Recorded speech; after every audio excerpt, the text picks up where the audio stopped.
നാം ഒരു 50 നോമ്പ് ധ്യാനത്തിലേക്ക് പ്രവേശിക്കുകയാണ്. നോമ്പിൻ്റെ നാഥനായ യേശുക്രിസ്തുവിൻ്റെ നിസ്തുല്യ നാമത്തിൽ നിങ്ങൾക്കെല്ലാവർക്കും സ്നേഹവന്ദനം. ക്രിസ്ത്യൻ കലണ്ടറിലെ ഒരു പുണ്യകാലമാണ് നോമ്പുകാലം. അനുതാപത്തിൻ്റെയും പുതുക്കലിൻ്റെയും സമയമാണിത്.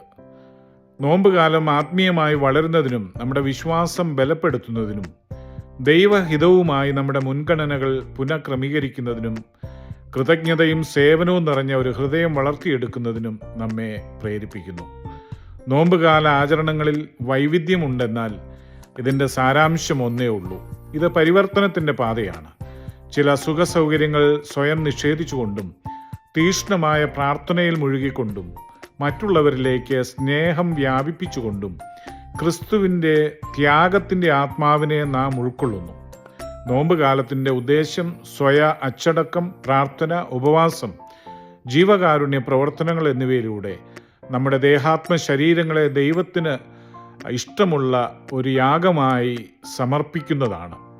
യേശു മരുഭൂമിയിൽ ഉപവസിച്ചും പ്രാർത്ഥിച്ചും ചെലവഴിച്ച 40 ദിവസങ്ങളും കർത്താവിൻ്റെ കഷ്ടതയും ക്രൂശുമരണവും അടക്കവും പുനരുദ്ധാനവും ഓർപ്പിക്കുന്ന മറ്റ് 10 ദിവസങ്ങളും ചേർന്നുള്ള 50 നോമ്പിൻ്റെ ആചരണമാണല്ലോ നോമ്പ്. നോമ്പിലൂടെ കടന്നു പോകുമ്പോൾ നമുക്ക് ദൈവത്തിൻ്റെ സാന്നിധ്യം തേടാം, നമ്മുടെ ഭാരങ്ങൾ സമർപ്പിക്കാം, അവൻ്റെ വിശ്വസ്ത ശിഷ്യരായി ജീവിക്കാനുള്ള നമ്മുടെ പ്രതിബദ്ധതയെ പുതുക്കാം. ഈ ധ്യാന പരമ്പര ആഴത്തിലുള്ള ധ്യാനത്തിനുള്ള ഒരു വഴികാട്ടിയായി വർത്തിക്കും. നോമ്പിൻ്റെ യഥാർത്ഥ അർത്ഥം സ്വീകരിക്കാനും ഈസ്റ്റർ ആഘോഷത്തിനായി നമ്മുടെ ഹൃദയങ്ങളെ ഒരുക്കുന്നതിനും ഇത് സാധ്യമായിട്ട് തീരട്ടെ.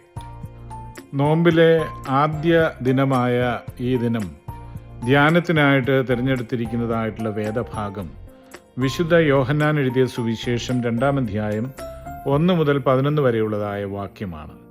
അതിന് ഇന്ന് നൽകുവാൻ ആഗ്രഹിക്കുന്ന ഒരു തലക്കെട്ട് എന്ന് പറയുന്നത് കാനായിൽ നിന്ന് കാൽവരിയിലേക്ക് പരിവർത്തനത്തിൻ്റെയും ഉടമ്പടിയുടെയും ഒരു യാത്ര എന്നതാണ്. കാനായിലെ വിവാഹം, അതുപോലെ തന്നെ അന്ത്യത്താഴവും, രൂപാന്തരം, ഉടമ്പടി, ദിവ്യ കരുതൽ എന്നിവയുടെ പ്രതീകാത്മകതയിൽ ആഴത്തിൽ ബന്ധപ്പെട്ടിരിക്കുന്നു എന്നുള്ളതാണ്. ഒന്നാമതായിട്ട് രൂപാന്തരം. ഇവിടെ വെള്ളം വീഞ്ഞിലേക്കും അപ്പം ശരീരമായിട്ടും രൂപാന്തരപ്പെടുന്ന ഒരു പ്രക്രിയ കാണാനായിട്ട് സാധിക്കുന്നു. കാനായിൽ യേശു തൻ്റെ ദിവ്യശക്തി വെളിപ്പെടുത്തിക്കൊണ്ട് വെള്ളത്തെ വീഞ്ഞാക്കി മാറ്റി.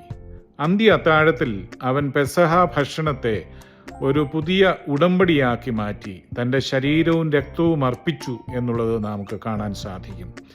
സാധാരണ വെള്ളം അസാധാരണമായ വീഞ്ഞായി മാറിയതുപോലെ ലളിതമായ അപ്പവും വീഞ്ഞും വിശുദ്ധ ശരീരവും രക്തവുമായി മാറി എന്നുള്ളതാണ്.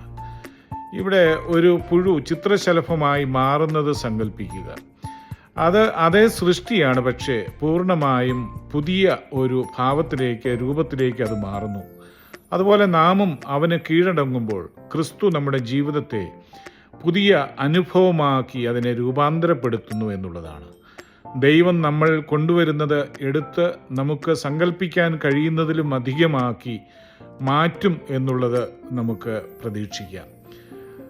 രണ്ടാമതായിട്ട് ഇതൊരു ഉടമ്പടിയുടെ ആഘോഷമാണ്. അതായത് യേശു ക്രിസ്തുവിൻ്റെ ബലിയാഘോഷം മുതൽ ഉള്ളതായിട്ടുള്ള ഒരു ഉടമ്പടിയുടെ ആഘോഷം. യേശുവിൻ്റെ ആദ്യത്തെ അത്ഭുതം സന്തോഷത്തിൻ്റെയും ഐക്യത്തിൻ്റെയും പ്രതീകമായ ഒരു വിവാഹത്തിലൂടെയായിരുന്നു. എന്നിരുന്നാലും അന്ത്യ അത്താഴം കുരിശിനെ മുൻനിഴലാക്കുന്ന ഒരു ത്യാഗ നിമിഷമാകുന്നു. കാനായിലെ വീഞ്ഞ് നമ്മുടെ വീണ്ടെടുപ്പിനായി ചൊരിയപ്പെട്ട ക്രിസ്തുവിൻ്റെ രക്തത്തെ സൂചിപ്പിക്കുന്നു.